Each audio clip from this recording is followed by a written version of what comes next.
So, criticisms of modernization theory. So, firstly, there are no examples of countries that have followed a modernization theory approach to development.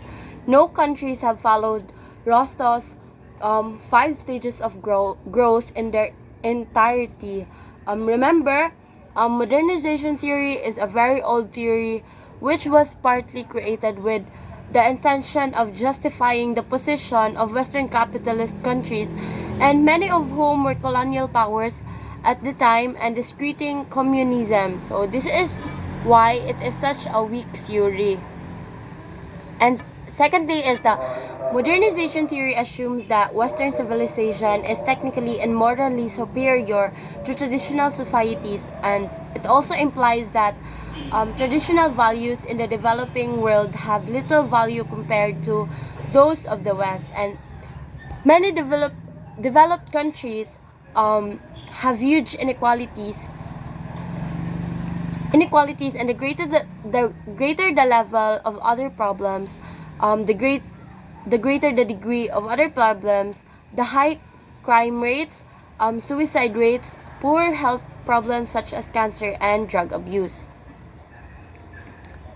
Third is that dependency theorists argue that development is not really about helping the developing world at all. It is really about changing societies just enough so they are easier to exploit, making Western companies and countries richer, and opening them up to exploit cheap natural resources and cheap labor. And fourth is neoliberalism is critical of the extent to which modernization theory stresses the importance of foreign aid, but corruption often prevents aid from getting to where it's supposed to be going, and much aid is siphoned off by corrupt elites and government officials rather than getting to the project it was earmarked for. And this means that aid creates more inequality and enable elites to maintain their power.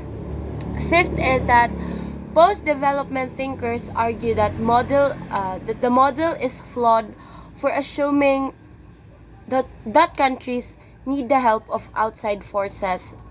The central role is on experts and money coming in from the outside, parachuted in, and this downgrades the role of local knowledge and initiatives. And this approach can be seen as demeaning and dehumanizing for local population. According to Galileo of 1992, argues that mind become colonized with the idea that they are dependent on outside forces. They train you to be paralyzed and then sell you crutches. There are alternative models of development that have raised living standards, such as communist Cuba and the theocracies of the Middle East. And sixth is that industrialization may do more harm than good for many people, but it may cause social damage. It also causes social damage. And some development projects, such as dams, have led to local populations being removed forcibly from their homelands with little or no compensation being paid. And finally, there are ecological limits to growth, and many industrial modernization projects, such as mining and forestry, have led to the destruction of environment.